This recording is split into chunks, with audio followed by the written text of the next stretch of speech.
పైకి లీటర్లా కనిపించే ప్రతి ఆయిల్ ప్యాకెట్ లీటర్ కాకపోవచ్చు, కానీ ఫ్రీడమ్ ఆయిల్ ప్యాకెట్లో మాత్రం ఖచ్చితంగా లీటర్ నూనె ఉంటుంది.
A very good evening to everyone, and I'm extremely grateful to both of you, sir. So both of you have been legendaries in your respective fields. So I would like to thank you, CBN Garu, and at the same time Chiranjeevi Garu, for coming here and gracing my book launch. This is the most precious moment for me, and I'm extremely thankful for this. Question is to Chiranjeevi Garu. So initially, నేను మీ దగ్గరకు వచ్చినప్పుడు when I showed you this book is Mindset Shift, sir, I was very amazed to see you have a lot of knowledge. మీరు NLP గురించి, Richard Bandler గురించి చెప్పారు. You said you went to London to witness that session about Spobia. I mean, you know all these techniques. Maybe our wordings తెలియదేమో, but you know the techniques. And I was very amazed to understand that you spend a lot of time with yourself, understanding yourself. So how important has been that spending time with yourself? And దానివల్ల అసలు ఎలాంటి ఉపయోగం ఉంది? First of all మన ప్రియతమ గౌరవ ముఖ్యమంత్రి గారు నారా చంద్రబాబు నాయుడు గారు ముఖ్య అతిథిగా ఏర్పాటు చేసినటువంటి ఈ పుస్తక ఆవిష్కరణ కార్యక్రమంలో నేను ఒక అతిథిగా రావటం, నాకు అవకాశం కల్పించినటువంటి శరణి, వారి కుటుంబ సభ్యులు, ముఖ్యంగా మంత్రివర్యులు నారాయణ గారు, తన మామయ్య గారు, నా సోదరుడు గంటా శ్రీనివాస్, అండ్ చాలామంది అతిథి మహారథులు, అండ్ ఫ్యూచర్ మన రాష్ట్ర భవిష్యత్తు, మన దేశ భవిష్యత్తు మీ కళలో కనిపిస్తుంది. అలాంటి యంగ్స్టర్స్, ఆల్ ద స్టూడెంట్స్, మీ అందరికీ సభాముఖంగా నా హృదయపూర్వక అభినందనలు, ధన్యవాదాలు, నమస్కారాలు తెలియజేసుకుంటాను. It's a great opportunity to be here one amongst you all. ఇలాగా శరుణి ఇంటికి వచ్చినప్పుడు ఒక బుక్ రాశాను. అది మీరు ముఖ్యమంత్రి గారు ఇనాగ్రేట్ చేస్తే బాగుంటుంది, వెరీ పర్పస్ఫుల్ బుక్ అని అమ్మాయి చెప్పినప్పుడు చాలా అమేజ్ అయ్యాను నేను. ఆ బుక్ని క్లుప్తంగా నేను 4-5 పేజీలు చూసినప్పుడు నాకు ఎప్పటి నుంచో ఇలాంటి పర్సనాలిటీ డెవలప్మెంట్ మీద, అలాగే సీక్రెట్ అనే ఒక బుక్ ఉండేది. అది ఎన్నో దశాబ్దాలు, 2-3 దశాబ్దాల ముందే ఆ బుక్ నేను చూడటం నాకు జరిగింది, తటస్థపడింది. అప్పుడు ఇంకా ఇండియాలో రాలేదు ఆ బుక్, దాని ట్రాన్స్లేషన్ కానీ దాని వీడియో నేను చూడటం జరిగింది. ఆ బుక్లో చెప్పిన ఎన్నో విషయాలు నాకు తెలుసో తెలియకనో నాకు నేనుగా అనుకున్న అవన్నీ ఆచరించడం మొదలుపెట్టాను నేను. అది నాకు ఎంతో హెల్ప్ అయింది. ఓ ఇలా ఉంటుందా అన్నది. సో తను అడిగిన ప్రశ్న కానీ ఇందాక గౌరవ ముఖ్యమంత్రి గారు చెప్తున్న దానికి మైండ్ సెట్ షిఫ్ట్ అనేది అత్యంత అవసరం. మనం ఒక గాడిన పడి అదే ధోరణిలో ఒక గానుగెద్దులాగా కష్టపడతాం. ప్రతి వాళ్ళు కష్టపడతారు, బట్ ఆ కష్టపడటంలో స్మార్ట్గా కష్టపడతారా, హార్డ్ వర్క్ తోటి వాళ్ళు కష్టపడుతున్నారా అనే దాని మీద మనం ఆలోచించుకుంటే కనుక చాలామంది ఇలాంటి అవేర్నెస్ లేక ఇలాంటి షర్ణి లాంటి వాళ్ళు ఇచ్చినటువంటి పుస్తకాల్లో వాళ్ళకి గైడ్ చేయక, లేకపోతే గురువులు గైడ్ చేయక, లేకపోతే వాళ్ళుగా ఆ షిఫ్ట్ అనేది తెలియక అదే గాను ఎద్దులాగా అదే కష్టంతో అలాగే జీవితాన్ని వెళ్ళదీసే వస్తారు. అట్లాగే ఏదో టైంలో రిటైర్డ్ అయిపోతారు, జీవితం చాలిస్తారు, ఇది చాలు ఈ జన్మకి ఇంతే అనుకుంటారు. అది కరెక్ట్ కాదు. మైండ్ షిఫ్ట్ చేయటం మూలంగా కష్టపడే మనస్తత్వం ఉంటే నీ ఇష్టమైనటువంటి ప్రొఫెషన్లో కనుక నువ్వు ఉండగలిగితే ఆ రాణింపు, ఆ వెళ్ళే హైట్స్ అది వేరే. అంటే ఉదాహరణకి నేను చెప్పుకుంటే నా గురించి సాదాసీదా కుటుంబంలో పుట్టి ఒక మామూలుగా ఒక డిగ్రీలో యావరేజ్ మార్కులతో చేసిన తర్వాత ఏం చేయాలి, ఎలా చేయాలి అని అనుకుంటే నా తల్లిదండ్రులు నన్ను గైడ్ చేసేంత నాలెడ్జ్ కూడా వాళ్ళకి లేదు. అలాంటి టైంలో నాకు అనిపించింది, నాకు చిన్నప్పటి నుంచి ఇంట్రెస్ట్ యాక్టింగ్. 10th క్లాస్ చదువుతున్నప్పుడు ఒక డ్రామా వేశాను, బెస్ట్ యాక్టర్ వచ్చింది. కాలేజ్ డేస్లో ఇంకో డ్రామా వేశాను, అది బెస్ట్ యాక్టర్ వచ్చింది. అది documented, it's that full proof. So నాకు అనిపించింది, ఓహో మనలో గొప్ప నటుడు ఉన్నారనమాట, మనం కనుక ట్రై చేస్తే సినిమా ఇండస్ట్రీలో ఒక లెవెల్లో ఉండొచ్చు అనమాట. ఎందుకు వెళ్ళకూడదు మనం సినిమా ఇండస్ట్రీకి అని అనగానే ఎవరితో మాట్లాడినా సరే, ఏ సినిమా ఇండస్ట్రీ తక్కువ అనుకుంటున్నావా, నీకు తెలిసిన వాళ్ళు ఉన్నారా, నువ్వు వెళ్ళగానే పెద్ద గొప్ప అందగాడేవా, నేను వెల్కమ్ చేసేస్తారా అంటూ అందరూ నెగిటివ్గానే అనేవాడు. అదే సహజం, ఎందుకంటే ఇండస్ట్రీకి వెళ్ళి పాడైపోయిన వాళ్ళు అధిక సంఖ్యలో కనబడుతున్నప్పుడు నేను ఎక్కడో లింగులు ఇటుకుమంటూ నర్సాపురం మొగల్తూరు ఆ ప్రాంతం నుంచి వెళితే కనుక ఎంకరేజ్ చేసే బయలు ఉన్నారో వెళ్ళరా అనేవాళ్ళు ఎందుకు ఉంటారు. కానీ లోపల నా తపన అంతా ఖచ్చితంగా వెళ్ళాలి అనిపించింది. అదే విషయం అమ్మా నాన్నలు చెప్పాను. నేను మైండ్ షిఫ్ట్ గురించి మాట్లాడుతున్నాను. అమ్మా నాన్నలు చెప్తే, నువ్వు వెళితే నీకు ఇంట్రెస్ట్ ఉంటే వెళ్ళు, కానీ ఏదైనా జరగచ్చు, రేపొద్దు నువ్వు రాణించకపోవచ్చు. అలాంటి పరిస్థితిలో టైం వేస్ట్ కాకుండా ఇంకో కోర్స్ కూడా చేస్తే, నువ్వు చెన్నై వెళ్తానంటున్నావు, నీ ఫిలిం ఇన్స్టిట్యూట్ ట్రైనింగ్తో పాటు ఇంకో కోర్స్ కూడా చేస్తే బాగుంటుంది కదా. సపోజ్ ఇది రాణించలేదు, ఇంకో దాంట్లోకి వెళ్తావు, టైం వేస్ట్ కాదు అంటే వాళ్ళ మాట కాదనలేక, ఏమో బొమ్మ పైకి సిరితే కాయిన్ బొమ్మ పడవచ్చు, బొలుసు పడవచ్చు, జీవితంలో ఏది మనం ఊహించి చెప్పలేం అనే ఉద్దేశంతో నేను ఏం చేశానంటే, ICWI institute of cost accountants and works of India, ఇది ఎగ్మూర్లో ఉంటుండేది చెన్నైలో. అక్కడ నైట్ కాలేజీ చేస్తూ పగలంతరేమో ఫిలిం ఇన్స్టిట్యూట్లో ట్రైనింగ్ తీసుకుంటూ అలాగా 2 జోడు గుర్రాల స్వారీ, లేదా 2 పడవల మీద ప్రయాణం చేయడం ప్రయత్నం చేశాను. కానీ ఎక్కడో నాకు ఇష్టం లేనిది, అంతంత మాత్రంగా తప్పదని చేయబడ్డటువంటి ICWI కోర్సు మీద నాకు నిరాశక్త కలిగింది. దాన్ని నెమ్మదిగా దానికి తెలియదుకాలు ఇచ్చేసి వదిలేశాను.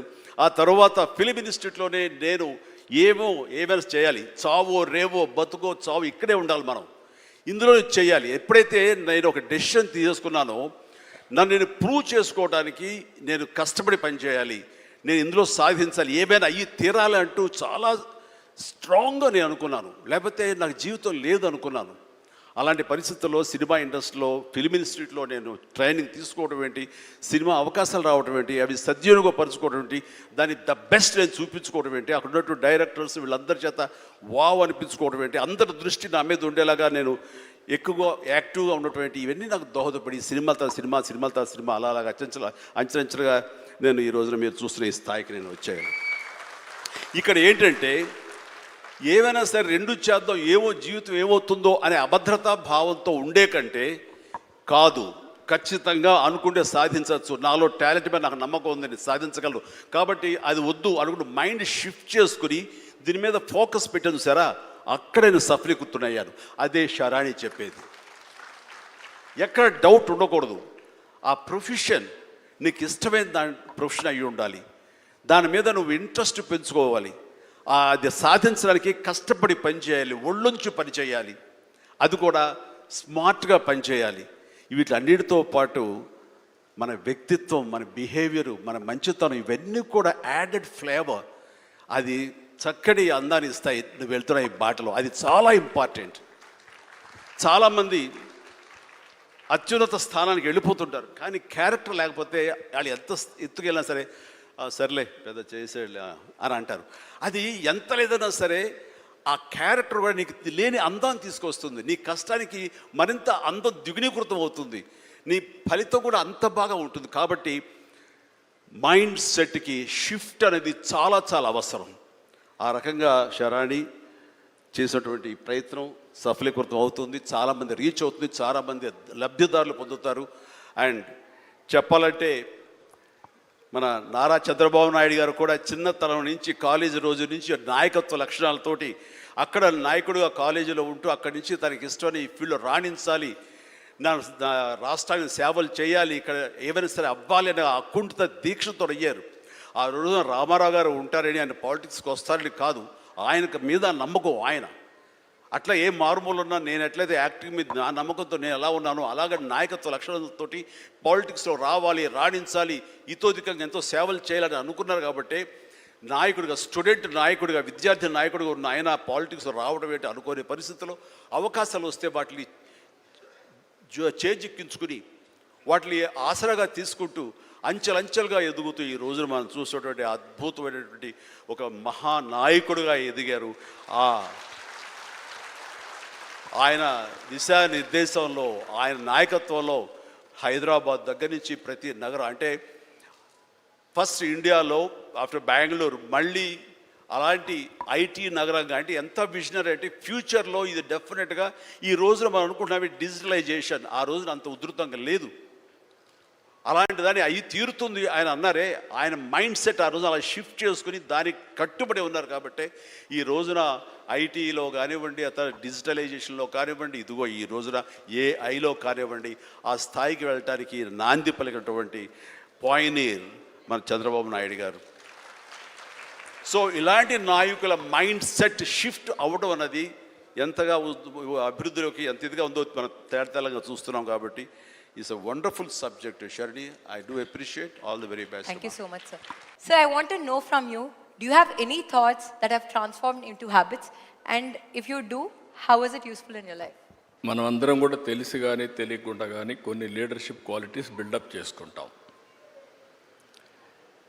ఇప్పుడే చిరంజీవి గారు చెప్పారు, ఆయన లైఫ్లో ఒక యాంబిషన్, అది ఒక సంకల్పం.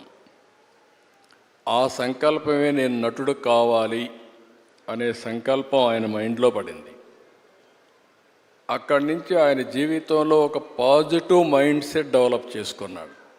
ఎన్ని సవాళ్ళు వచ్చినా ఆయన గోల్ ఈ సెట్, ఆ గోల్ రీచ్ అయ్యే వరకు నిరంతరం పనిచేశాడు. ఒక మాటలో చెప్పాలంటే ఎన్టీ రామారావు గారు ఉన్నంత వరకు ఈయన ఒక స్థాయిలోకి వచ్చారు. ఎప్పుడైతే సినిమాలో నుంచి ఆయన రాజకీయాల్లోకి వచ్చారో ఈయన అక్కడి నుంచి ఆకాశం ఎత్తి ఎదిగే పరిస్థితికి వచ్చారు. అంటే దానికి కారణం ఏంటంటే ఒక మహానటుడు ఉన్నాడు, అప్పుడే నటుడుగా ఉన్నాడు. ఎన్టీ రామారావు గారు లేనప్పుడు చిరంజీవి గారి ఎవరి హీరోగా మహానటుడుగా తయారయ్యారంటే అది ఒక అవకాశం. Chiranjeevi sir, question is to you, sir. So I want to ask you if you want to share one powerful message that will help in rewiring everyone's mindset. Yes, జీవితం అన్నది కేక్ వాక్ కాదు, పూల పాన్పు కాదు. ప్రతి క్షణం, ప్రతి చోట ఇందాక మీరు అన్నట్లుగా అబ్స్టికల్స్ వస్తుంటాయి, ఆటంకాలు వస్తుంటాయి, ప్రతిబంధకాలు వస్తుంటాయి, అండ్ ప్రతికూల పరిస్థితులు ఏర్పడుతుంటాయి. మనం గోల్ స్ట్రాంగ్గా అనుకుంటాం, దానికి కావాల్సిన కష్టం పడుతుంటాం, దానికి కావాల్సిన అవకాశాలని మనం చేజిక్కుంచుకుని ముందుకు వెళ్ళటం కోసం అన్ని రకాలుగా మనం ప్రయత్నం చేస్తుంటాం. మరి తప్పు ఎక్కడ జరిగింది అంటే నీకు ఎన్నో అన్ఫోర్సీన్ బయటకు వస్తుంటాయి, ఒక డిస్ట్రక్షన్స్ వస్తుంటాయి, డిసప్పాయింట్మెంట్స్ వస్తుంటాయి, నేను డీమోటివేట్ చేసేవాళ్ళు ఉంటారు. ఇలాంటి డీలు ఎన్ని ఉన్నా సరే దాన్ని ఢీ కొనాలంటే ఒక డిటర్మినేషన్ ఉండాలి. అది వెరీ మచ్ ఇంపార్టెంట్. అంటే బెదరకూడదు, మన ధ్యేయం చెక్కు చెదరకూడదు, అకుంఠిత దీక్షతోటి ముందుకు వెళుతూ ఉండాలి. నా విషయానికి వస్తే కనుక నేను వచ్చిన కొత్తలో డెఫినెట్లీ నన్ను డిసప్పాయింట్ చేసిన వాళ్ళు ఉన్నారు. నేను హీరోగా ఎదుగుతున్న సమయంలో, హీరోగా 4-5 సినిమాలు చేస్తున్న సమయంలో కొంతమంది ప్రొడ్యూసర్స్ నన్ను ఒక తక్కువ స్థాయి రౌడీ వేషాల కోసం అడిగారు. కొత్తలుడు అని, కొత్తపేట రౌడీ అని, అలా మోసగాడని ఇట్లాగా అడుగుతుంటే పెద్ద పెద్ద హీరో, నేను ఒక పక్క నుంచి మంచి హీరో వేషాలు వేస్తున్నాను, కొన్ని యాంటీ హీరో అయి ఉండొచ్చు, but hero lead man characters వేస్తుంటే ఎక్కడో డిసప్పాయింట్మెంట్ ఉంటుంది. అబ్బా ఏంటి నేను హీరోగా పాజిటివ్ క్యారెక్టర్గా, చట్టాన్ని కళ్ళు లేవు ఇలాంటి సినిమాల్లో హీరోగా చేస్తుంటే నన్ను చిన్న చిన్న రౌడీ వేషాలు ఏమంటున్నారు, నా జీవితం ఏమైపోతుంది, ఇలా కాదు కదా అని అనుకునే పరిస్థితి, వాళ్ళకి ఎదురు చెప్పలేని పరిస్థితి. కానీ లోపల ఒకటే ధైర్యం, ఎన్ని వేషాలైనా వేయనివ్వండి, ఎటువంటి వేషాలు వేయనివ్వండి, నేను ఖచ్చితంగా అలాంటి వాటి కోసం ఎదురు చూస్తాను, అలాంటి ఖచ్చితంగా వస్తాయని ఒక దీక్ష, ఒక నమ్మకం నాకు. ఆ నమ్మకం నిలబెట్టింది. అండ్ ప్రేక్షకులు, నేను చిన్న చిన్న విలన్ పాత్ర 2-3 సార్లు సినిమాలు వేసినా సరే అందరూ కూడా చమక్కులా మరిచేవాడిని, ఆకర్షించుకునేవాడిని. ఇడెవడో భలే చేస్తున్నాడు, శబాష్, నెక్స్ట్ పిక్చర్ ఎత్తుంది చేయాలి, అండ్ ఇతను సాంగ్స్ బాగా చేస్తాడు, ఈ సాంగ్స్ పెట్టి ఇతను హీరోగా చేయాలంటూ ప్రేక్షకుల చేత నేను మనల్ని పొంది, ప్రేక్షకులు సినిమా ఇండస్ట్రీలో ఉన్నటువంటి ప్రొడ్యూసర్ని, డైరెక్టర్ని నన్ను ఖచ్చితంగా పెట్టుకుని తీసేలాగా చేశారు. కాబట్టి ప్రేక్షక దేవుళ్ళకి ఎప్పుడు నేను రుణపడి ఉంటాను. అది నా ఒక అధ్యక్ష, నా కాన్ఫిడెన్స్ వాళ్ళని రీచ్ అయింది. నేను చెప్పుకోకర్లా, నువ్వు చేసే చిన్న పాత్రని పెద్ద పాత్ర వస్తే నువ్వు చేసే దాంట్లో నీ కన్విక్షన్, నీ యొక్క హావభావాలు, నీ హుషారు వాళ్ళని ఎక్కడో తెలియకుండా రీచ్ అవుతుంది. సైకిల్ కుర్రాడు అంటారు మనూరు పాండవులు, అది 5 మందితో పాటు నేను ఒక కుర్రవాడిని. వాళ్ళకంటే పెద్ద క్యారెక్టర్ నాకు లెంగ్త్ ఏమి లేదు, వాళ్ళకంటే స్ఫురద్రూపేం కాదు. కాకపోతే ఆ ఉన్న కొంచెంలో చముక్కలా మెరిసరికి ఎవడరా భలే ఉన్నాడు, వీడికి లైఫ్ ఉంది రోయ్ అలాగా అనిపించుకోనంటే, అదే నన్ను నేను ప్రొజెక్ట్ చేసుకోవడం, నన్ను నేను ఆవిష్కరించుకోవడం, నన్ను నేను బెస్ట్ అనిపించుకోవడంగా ఉంది. నిరంతరం అదే థాట్తో ఉండి, ఆ నమ్మకంతో ఉంటే ఖచ్చితంగా ఇలాంటి డీల్ ఎన్నొచ్చా సరే ధీటుగా ఢీ కొట్టగలం. ఇది నేను చెప్తాను. అంటే ఇంకా ప్రధానమైన ఉదాహరణ చెప్పాల్సి వస్తే, మహానాయకుడిని ఇక్కడ ఉన్నారు, అలిపిరి సంఘటనతో అక్కడి నుంచి పడి లెగిచి ఎంత డీమోటివ్ అయిపోవాలి, చావు తప్పి కన్నులు అట్టపోయినట్లుగా ఆ రోజున పరిస్థితి ఉన్నప్పుడు ఆ విజువల్స్ చూసి ఎక్కడ చెక్కు చెదరలేదు. ఆయన మానసిక స్థైర్యంతో ఉన్నారు. హాస్పిటల్కి వెళ్ళి ట్రీట్మెంట్ తీసుకుని వెంటనే మామూలుగా బయటకు వచ్చారు కానీ ఎక్కడ సరే బెసికారా, కొంచెం వెనక్కి తగ్గారా, ఆలోచన విధానంలో ఏంటిది అన్నారని ఏమీ లేదు. బ్రహ్మాండమైనటువంటి ఒక కన్విక్షన్ తోటి దీన్ని ఆయన ఎదుర్కొని నిలబడేటువంటి హీరో దాత్తత నేను ఆ రోజున చూశాను నాయుడు గారిలో. ఇలాంటివి వస్తుంటాయి, కానీ వీటిని మన కన్విక్షన్, మన నమ్మకం, మన మీద మన నమ్మకం ఖచ్చితంగా ముందుకు వెళ్ళిపోతుండాలి. మనల్ని ఆదరించే ప్రేక్షకులు లేదా రాజకీయంగా వస్తే ప్రజలు ఎప్పుడు మన యొక్క మంచిని, మనం చేసిన కృషిని, మన యొక్క ఇన్నర్ మన ఫీలింగ్ని, మన జెన్యూనిటీని, మన ఆనెస్టీని, నిజాయితీని ఖచ్చితంగా గుర్తించగలరు. మధ్యలో ఒక్కోసారి ప్రతికూల పరిస్థితులు వస్తాయి, వాటిని అధిగమించేలాగా వస్తుంది, మనకి రోజులు మంచి రోజులు వస్తాయని కన్విక్షన్ తెలితే కనుక అలాంటి అబ్స్ట్రకల్స్ని ఓవర్కమ్ చేయగలం. దానికి గాను నువ్వు నీ మానసిక ధైర్యాన్ని కోల్పోకూడదు. ఇక్కడ నిలబెత్తున్న నిదర్శనం చంద్రబాబు నాయుడు గారు. అది నేను చెప్పుకొచ్చేది. ఈ రోజున మీరు పర్మిషన్ ఇస్తే ఒక విషయం, పెహల్గామ్లో జరిగినటువంటి ఒక దురదృష్టకరమైన సంఘటన, రాక్షసుల ముష్కరుల వాళ్ళ అకృత్యం, బలైపోయారు ఎంతోమంది, 28-29 మంది. ఈ సందర్భంలో మన రాష్ట్రం నుంచి ఒక 2 యువకులు వాళ్ళకి బలైపోయారు. అండ్ ఇది చాలా దురదృష్టకరమైన సంఘటన. అలాంటి బాడీని ఆయన రిసీవ్ చేసుకుని వారి కుటుంబాన్ని పరామర్శిస్తున్నారు. మరో పక్కన ఇక్కడ తెనాలి అనుకుంటా, ఐ హోప్ పవన్ కళ్యాణ్ కావలి వెళ్ళి పవన్ కళ్యాణ్ వెళ్ళి వాళ్ళని పరామర్శిస్తూ వాళ్ళకి మానసిక ధైర్యాన్ని ఇవ్వడం కోసం తమ వంతు కృషి చేస్తున్నారు. అండ్ వీళ్ళు చేసినటువంటి ఈ ప్రయత్నాన్ని మనస్ఫూర్తిగా నేను అభినందిస్తూ, అలాగే ఆ కుటుంబం 50 మందికి, అలాగే ఇతర రాష్ట్రాల్లో ప్రాణాలు అర్పించినటువంటి ప్రతి ఒక్కరికి హృదయపూర్వక నా కండోలెన్సెస్ని, సానుభూతిని తెలియజేస్తూ వాళ్ళ ఆత్మశాంతి చేకూరాలని సభాముఖంగా నేను కోరుకుంటున్నాను. ఇది సందర్భం కాదు తెలియదు, కానీ మనసు కలిచివేస్తుంది. ఇలా మీతో షేర్ చేసుకుంటే కొంచెం ఊరట లభిస్తుందని వారి సమక్షంలో నేను తెలియజేసుకుంటున్నాను. నేను రావటానికి ముందు మీరు ఏమైనా సంతాపాన్ని తెలిపారమ్మా? సంతాపాన్ని తెలియజేశారు ఇంతకుముందు? సో వారి సమక్షంలో ఒక 2 నిమిషాలు నిలబడి మనందరం మౌనం పాటించి వారికి మన నివాళులు అర్పిద్దాం.